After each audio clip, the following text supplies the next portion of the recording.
Good afternoon and welcome to this session sponsored by Alberta's Regional Economic Development Alliances.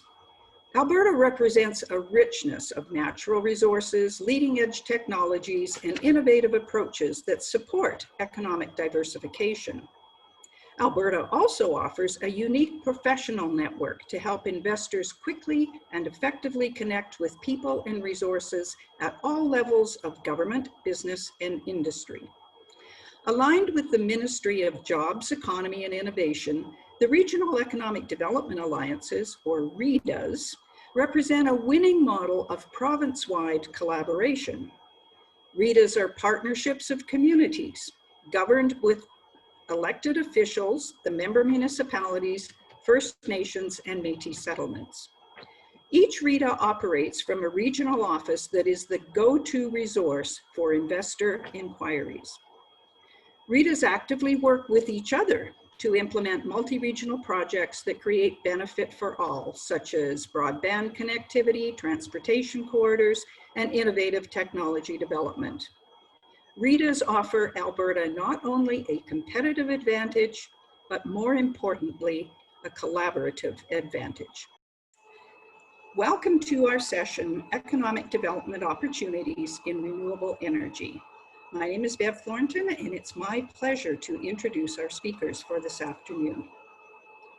Peter Casarella is the Executive Director of Southgrow Regional Economic Development, an alliance of 29 municipalities in South Central Alberta.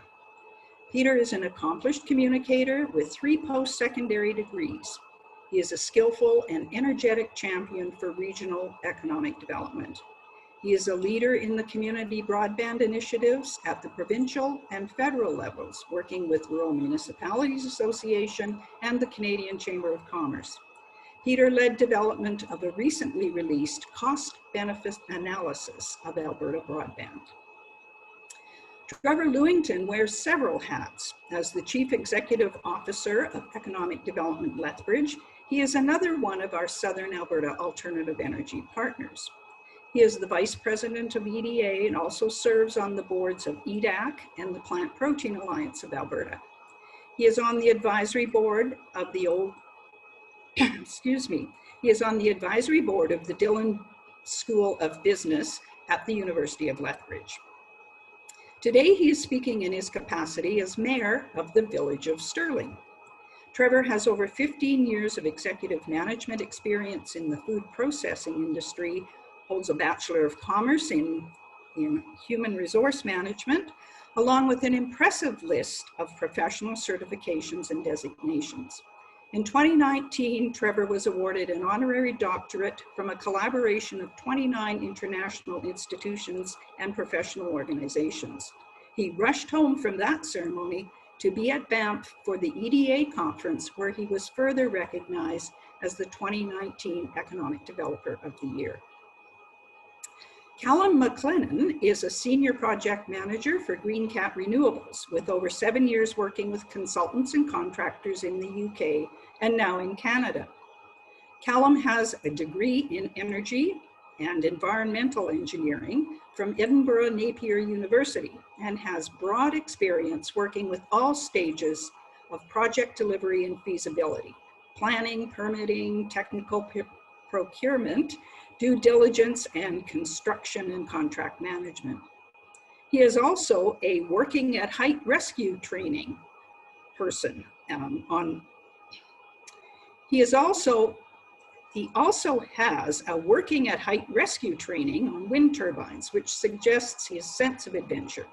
Callum has a charming accent, and we welcome him and Peter and Trevor to share their perspectives on economic development opportunities in renewable energy.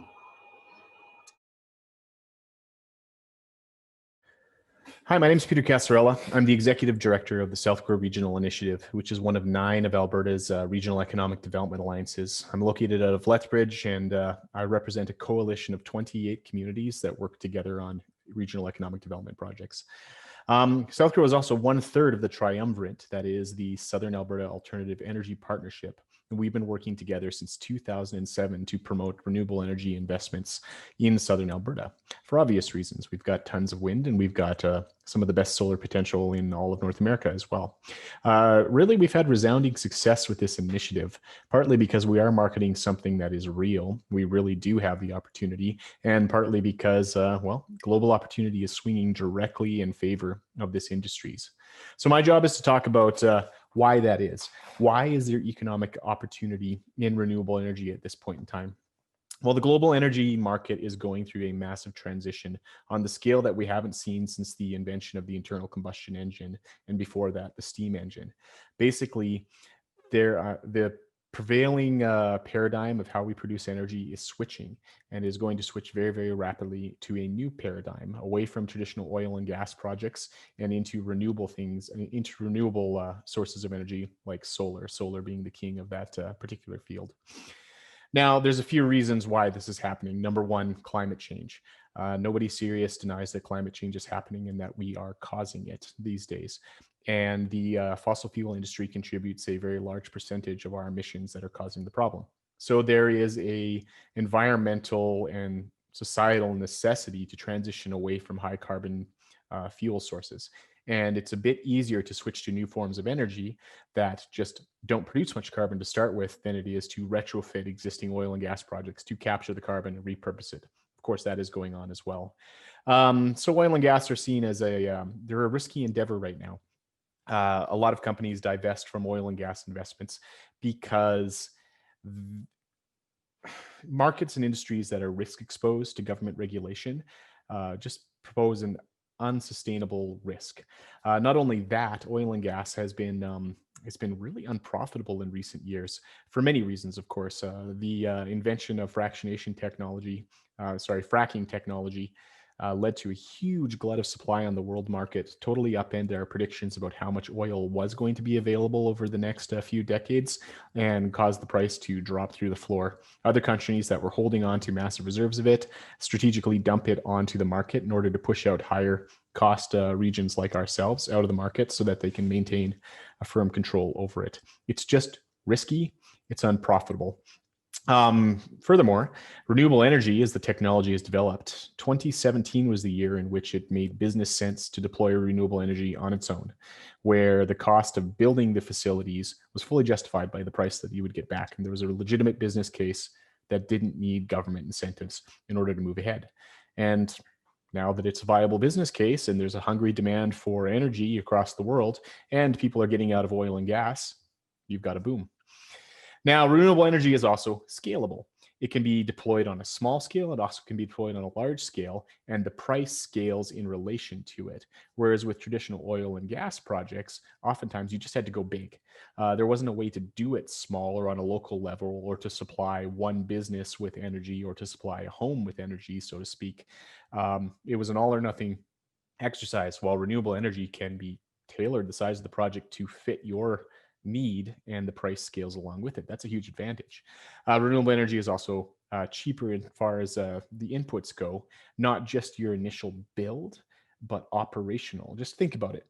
If you're doing a coal-fired plant, you have to dig the coal out of the ground, which somebody has to be paid for. You have to maintain all the machines that are doing that. You have to ship a heavy product in order to the energy production facility, and then you got to burn it, and you got to deal with the high impact maintenance on your facility of the coal, which is very abrasive and wears down parts that have to be replaced. Renewable energy, once you set up your facility, the maintenance is nothing compared to the maintenance on a traditional oil and gas producing facility as well. And so that's certainly a consideration that plays into it. Now, these facts are recognized by all of the major global players in the energy investment field or in the energy producing field itself. You've all heard about the movement to divest capital away from oil and gas projects. So I don't know if everybody appreciates the scale of the divestment, though. So this movement was started in the early 2010s as a cultural and political statement by universities, typically, to pull their investments out of carbon-intensive activities as a statement. Didn't make much of an impact, but it's exploded in recent years into a full-scale global movement that has precipitated major action on the part of global energy companies who see that they don't have a sustainable model if oil and gas is their only bet. So by the fall of 2014, companies and individuals around the world had divested about $50 billion from the oil and gas industry. A year later, that number grew to $2.6 trillion in total amounts of money moved out of that industry, largely by pension funds who started to seriously think we need to get out of this and put our money someplace where there's better long-term prospects. In 2016, the scale of divestments had risen to a total of 3.4 trillion. And then in April of 2020, the number of divestments had grown to $14.14 trillion in money that has been moved, money and capital that's been moved out of the oil and gas, or stranded assets that have been let go because companies just walked away from it. They didn't see a future, or they didn't think it was worth their while to carry on with a lost lead.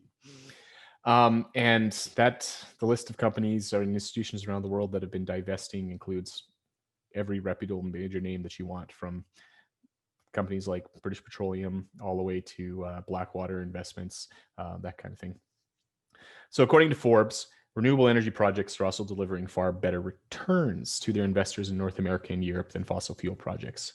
Now, the International Energy Agency analyzed stock market data over a 5 to 10 year period and found that renewables in Germany and France yielded returns of 178% over a 5-year period.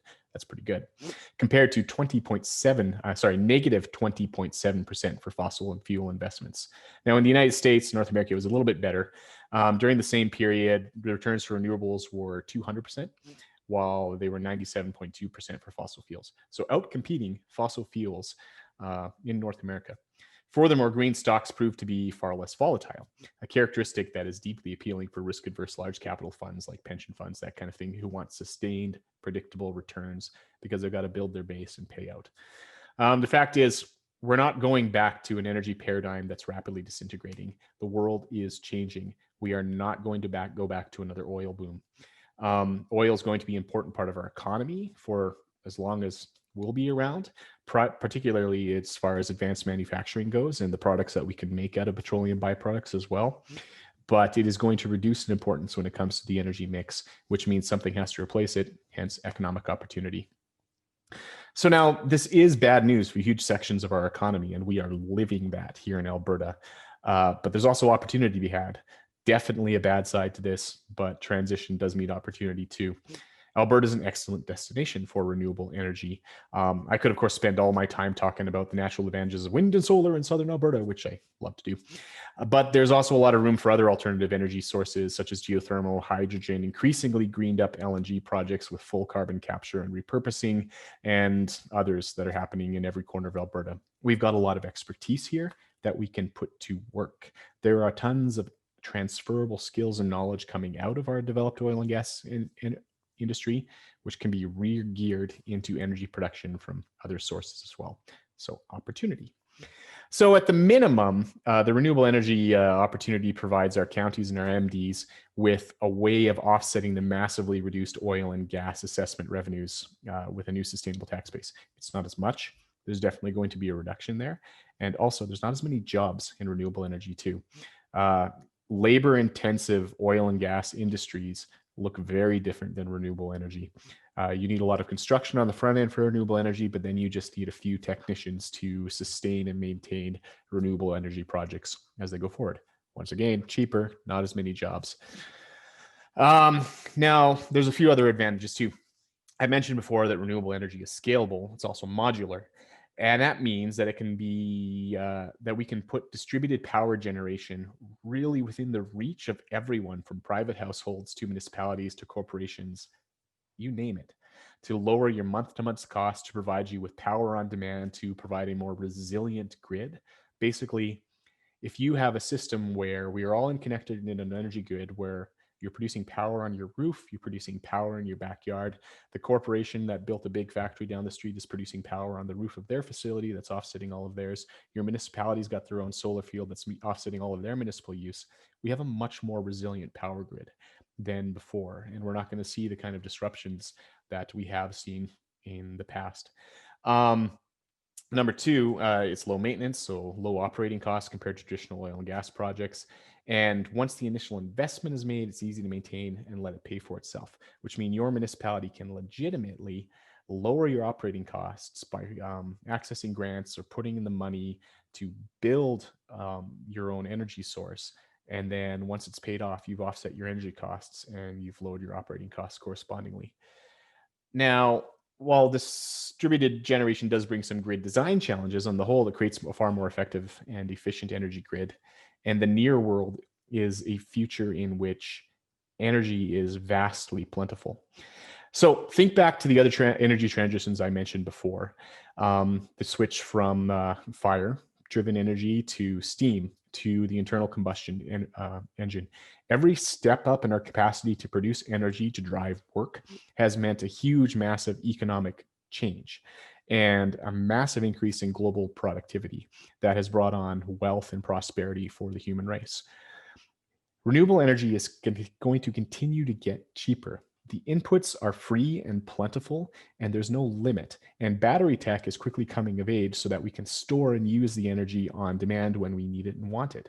We are going to have far more affordable energy available for our use in the future. This is a sea change, an industrial and societal sea change. And with more energy comes the ability to engage in far more things that we couldn't do before.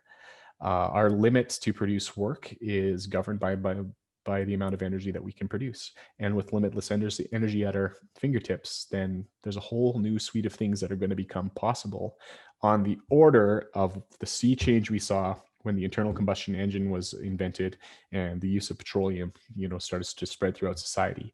It will be different, fundamentally and impressively different than it is today.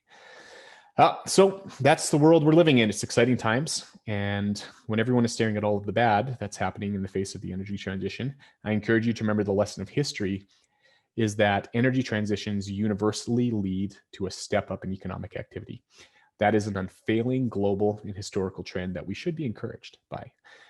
Now, the last thing I'll leave you with is the following. If you haven't visited the Southern Alberta Alternative Energy Partnerships website, you definitely need to. It's www.saep.ca, SAAEP.ca. Once there, navigate to the project's map page. The map paints a real concrete picture of the story that I'm telling here.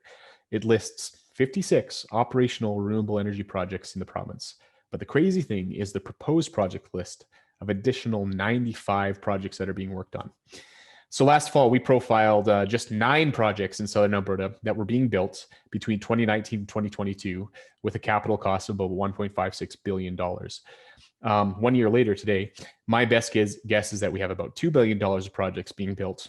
And that's not even accounting for the full list of 95 projects that are being proposed for the province of Alberta.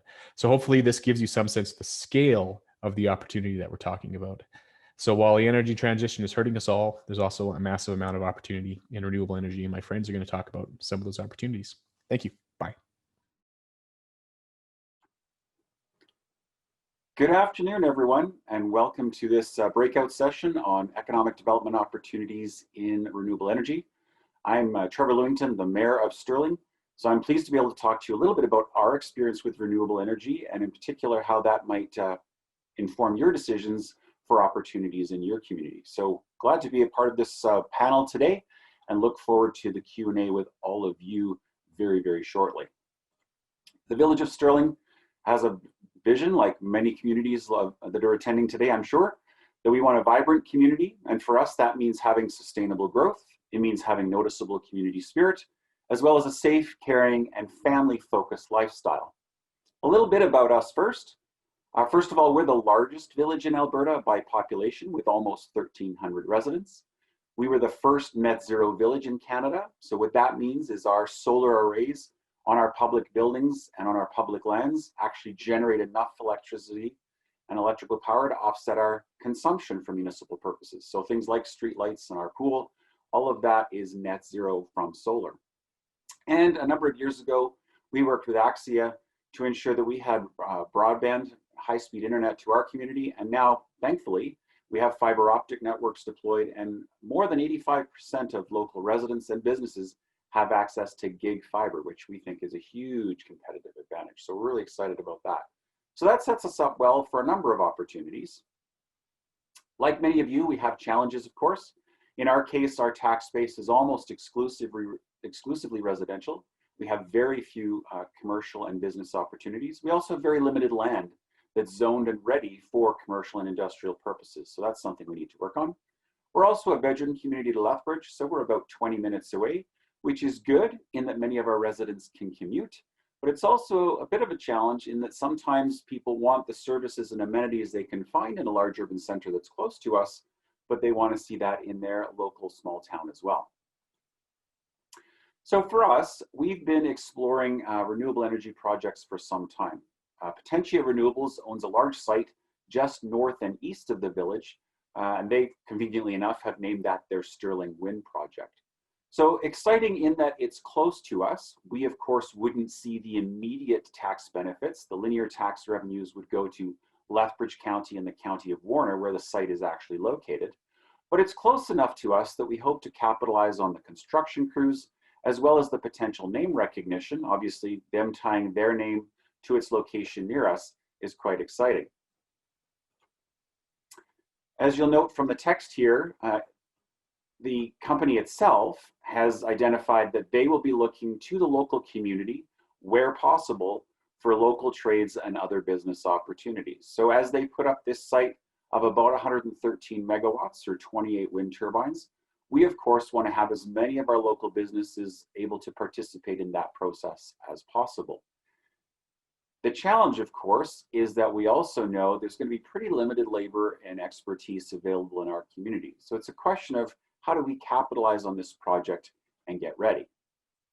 Another opportunity for us is the Prairie Sunlight Solar Project that's proposed to be more to the east of Stirling, but again, within very close proximity. This $30 million project, this comes right from their website, as they note, is likely to provide direct and indirect economic activity, both to the County of Warner as well as ourselves. So again, two very large scale, utility scale projects that could have big implications for our community. A couple of things we've learned along the way. First of all, you need to understand, I think, that for these major projects, local sourcing is going to be a challenge. Most of these projects come with large EPC or engineering, procurement, and construction firms. They're going to have a dedicated group or pool of companies and suppliers that they've used in the past. And so to have the mom and pop shops in your local community break into that is going to be somewhat challenging. But you can help these renewable energy project developers. You can start by building an asset map. Identify local assets, suppliers, company, labor perhaps, or other resources in your community that can be made available. So for us, we have a small store that is the gas station as well as the convenience store. So we made a point of talking to developers about what would their fueling needs be? What if we could set up a charge program? Would having fuel readily available within a few kilometers of their sites be helpful? And how do we make that a success for them? We've also talked to some of our local construction firms. So as an example, there's a gravel supply company in Stirling. We want to make sure that they have both the insurance and the corporate bonding requirements that are required to be on some of these large construction sites. And honestly, being able to bond, being able to post those bonds and provide the level of insurance that's required for multi-million-dollar projects can be somewhat overwhelming for small local business sometimes. So it's about getting your local business community ready for some of those requirements that they may never have dealt with before right away. We've tried to work with the developers right off the start. So we've been involved with both developers since the projects were initiated. In the case of the wind project, early development started back in 2007. So we've offered to host a job fair, for example. We've done information sessions at our community center, made that available. We've wanted to make sure that they understand what the capabilities of our public works department are for perhaps roads or snow clearing in the wintertime on a fee-for-service basis.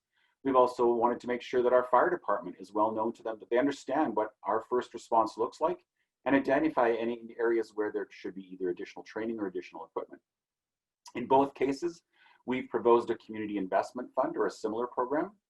So we do want to be a part of the long-term success of the project. We're not looking for a short-term sponsorship or a banner in the gym or at the local arena. This is really about how do we work in partnership with these companies and in fact share in their success.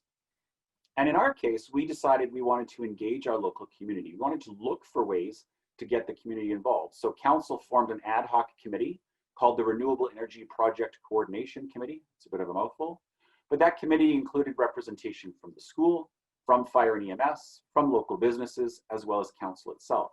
And it was that committee that's been meeting with the developers to try and understand again how we went together. Now, these projects are exciting. They're both going to provide linear taxation to the surrounding counties. They're going to potentially provide jobs. They're going to potentially include the purchase and procurement of services and supplies from our community, and that's great. They are, however, also not in the ground.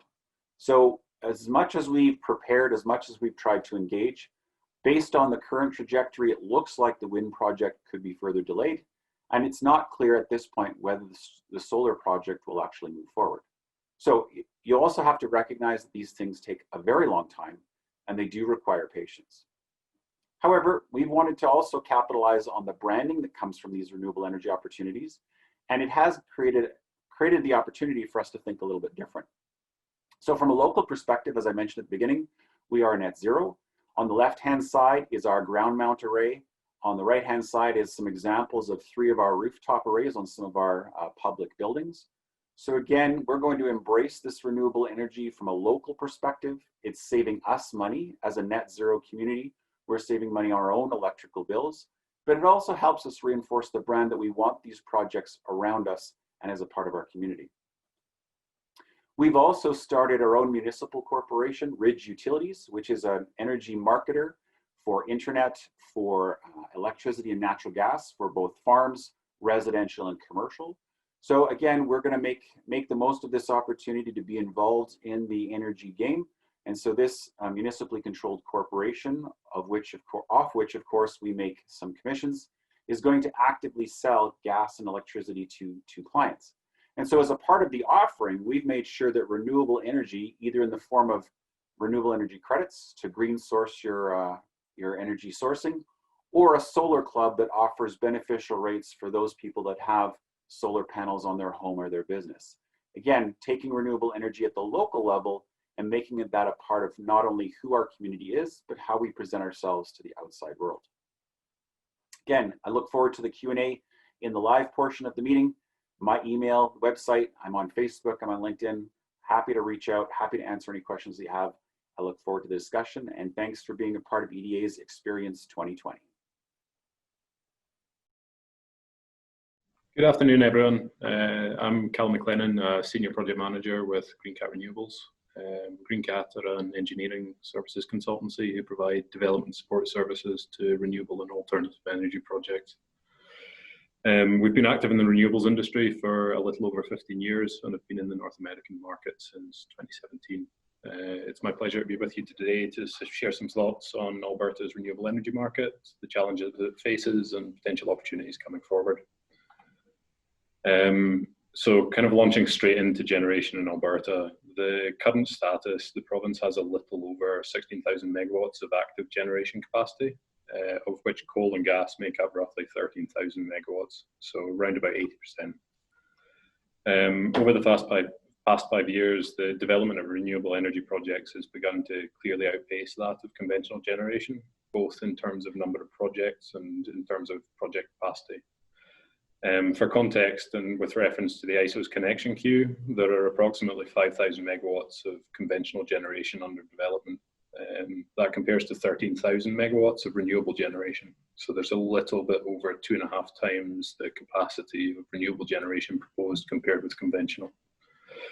There's also an increased number of hybrid and battery energy storage projects being brought forward. A couple of specific examples. So TransAlta have just completed construction on their wind charger battery, which is now operational. It was the first utility scale battery project in Alberta. It's at their Summerview wind project in Pincher Creek. eReserve 1 is a project that's been brought forward in the municipality of Spirit River. It's currently under construction and should be operational prior to the end of the year. There's also the Drumheller Solar and Storage Project, which will be Alberta's first solar battery hybrid. And that should start construction next year with a view to reaching commercial operation before the end of the year. So talking generally, the market's pretty buoyant. In terms of jobs, the environmental and clean tech sector in Alberta continues to grow. It accounted for approximately 1.4% of jobs during 2018 in Alberta, a figure that's almost certainly continued to grow since as a result of increased project deployment. So moving on, Alberta provincially has a relatively modest electrical load when compared with other North American jurisdictions. For example, taking Texas, Alberta has about 15% of the load that Texas does. So over the past 5 years in Alberta, the average daily load's been around 9,500 megawatts, with annual peak loads of approximately 11,500 megawatts. So as you'll note in this graph, this is showing the ISO's long-term forecast, which predicts a load growth of up to, and I will stress this is the maximum potential growth, 5,000 megawatts of growth by 2030, or 2038, sorry, with a little over 2,000 realistically expected. So the blue line there is the actual forecast, and the green is if things kick off and the load growth kind of grows exponentially. As an aside from this, the previous government, the NDP government, supported the requirement of coal, the retirement of coal by 2030. This will lead to some additional replacement capacity being required, but most of these facilities are being repurposed as coal to gas transition, will not require immediate replacement. So all things considered, there isn't currently the demand in terms of load to satisfy the capacity that's under development. Yet there's a continued desire from developers to bring forward and integrate more renewables into Alberta and to further decarbonize beyond electricity.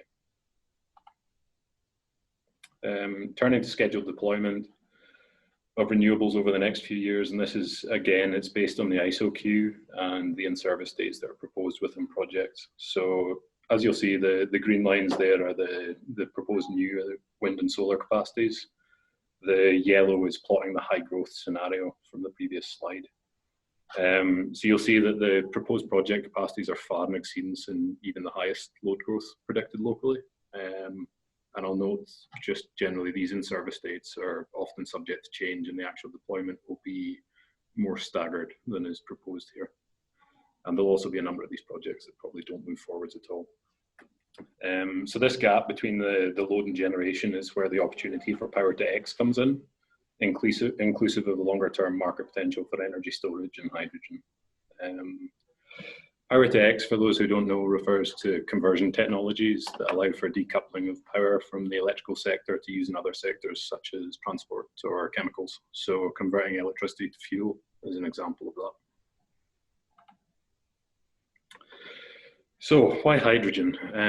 What's behind the recent spike in interest, and what's behind Alberta's natural gas strategy and vision?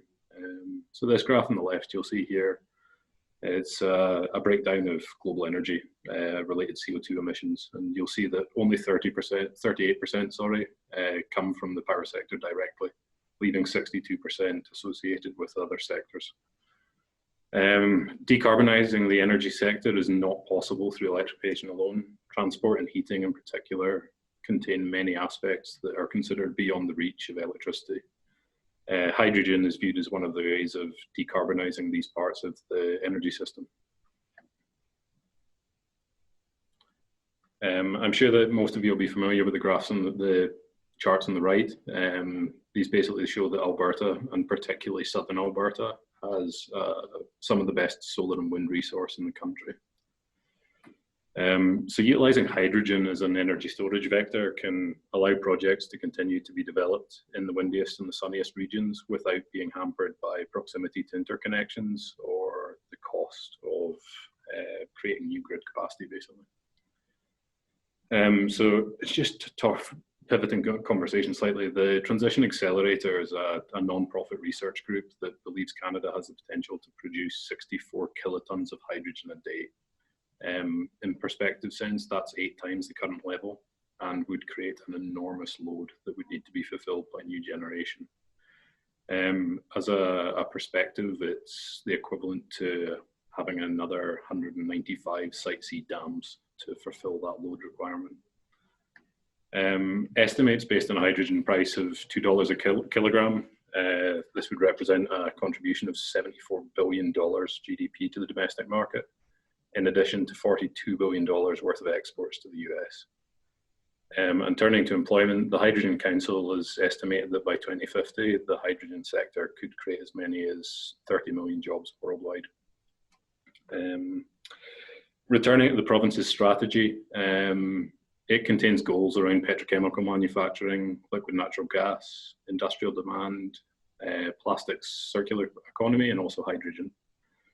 The specific goal in relation to hydrogen is to have large-scale clean hydrogen in various commercial applications across the province by 2030, and to be exporting hydrogen or hydrogen-based products by 2040.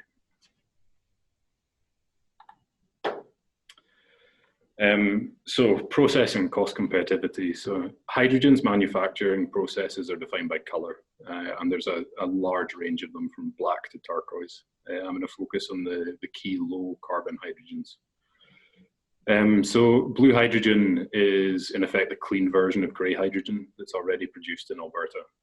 Steam methane reformings combined with carbon capture and storage technologies to convert natural gas into hydrogen and carbon dioxide. Green hydrogen alternatively uses renewable energy to power electrolysis, which splits water into its component parts, hydrogen and oxygen. So as you'll see from the graph here, blue hydrogen currently at scale can be produced for a lower levelized cost than green hydrogen. But that's a trend that's going to change over time with the continued reduction in cost of generation by renewables. So over the next 10 years, the cost of producing green hydrogen will per kilogram come down to below blue hydrogen. Many large corporations are now focusing on greening up their operations, and there's a growing demand across the world for green certified products. This includes mining, agriculture, and food sectors, which are inherently decentralized and are hard to green up through electricity alone. So challenges for renewables. There's a number of challenges coming forward, and both in terms of interconnection cost and availability, and in terms of reaching market saturation. So where there's no load, basically, that's requiring power purchase agreements to feed the load. Power to X represents an opportunity to allow the market to continue to grow, but it's not without its own challenges. Not least the fact that hydrogen traditionally hasn't been cost competitive. There's a lack of current supply and demand. So the basis there is there's a lack of an established market, which makes it very hard to move forward. There's also regulatory standards that are unclear across a number of jurisdictions, and there's a lack of deployment, which means that there's still a lack of technology certainty. Switching to opportunities, in the short term, development of renewables will continue to grow locally. Worker skill sets will continue to improve through being involved in those construction projects, and it's going to help to continue to drive down the cost of renewables. Alberta's got a wealth of experience, both at a workforce and a corporate level, in the transportation of fluids and gases. So as demand for conventional products reduces, there's an opportunity for pipelines to be repurposed for transportation of alternatives, such as hydrogen, carbon, that's resultant of either blue or green hydrogen processes. And with hydrogen as a product, there's no foreseeable shortage of demand, with clean hydrogen markets worldwide predicted to experience an annual growth of over 14% per annum over the next 8 years. Probably most importantly, there's a potential new and stable industry for Alberta to diversify into, utilising both existing infrastructure and existing skills within the workforce. So rounding off, it's clear that there's no shortage of interest in renewable generation in Alberta. However, the interest far outstrips the relatively small load base locally, meaning that a saturation point is going to be reached in the future. We therefore need to start looking beyond and to opportunities which exist in the power to X space. Decarbonisation of sectors including transport and heat continues to be a challenge which cannot be achieved by electricity alone. With Alberta's abundance of natural resources and wealth of knowledge in the production and distribution of gases and fluids, Alberta has a really good opportunity to be a major player in the global hydrogen economy. We're already seeing interest gathering in this space, and I personally feel that we'll see some significant growth into 2021 and beyond. Thank you for your time, and I look forward to your questions later. Thank you, Trevor, Peter, and Callum, for sharing your experience and valuable perspectives. And thank you to the Alberta Regional Economic Development Alliances for sponsoring this session today. I now invite all of you to join us in the Zoom room for the live Q&A. All you have to do is click on the Zoom link on your screen. See you there.